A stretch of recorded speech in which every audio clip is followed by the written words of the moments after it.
মুরগিটো কাটে বই বই কি হয়েছে? এইটো বুঝিয়ে না কি বুঝি পেলা?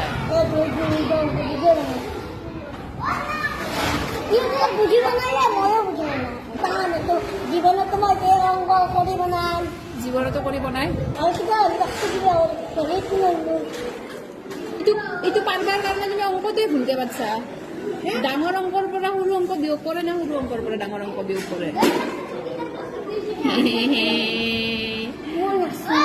হাও কি নাচলো ডাঙৰ অংকৰ পৰা সৰু অংক বিয়োগ কৰে হয় না নহয়? হা ধ্ৰুৱ এইফালে চা ডাঙৰ অংকৰ পৰা সৰু অংক বিয়োগ কৰে না সৰু অংকৰ পৰা ডাঙৰ অংক বিয়োগ কৰে? মই ডাঙৰ কৰোঁ তেনেহ'লে তুমি 200টো ডাঙৰ না 178টো ডাঙৰ? তে তুমি 200টো কিয় তলত পাচ্ছা? তুমি চোৱাচোন 200টো তলত পাচ্ছা 178টো ওপৰত পাচ্ছা সেইকাৰণে কৰিব পৰা নাই।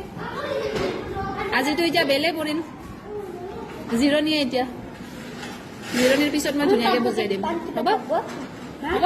হ'ব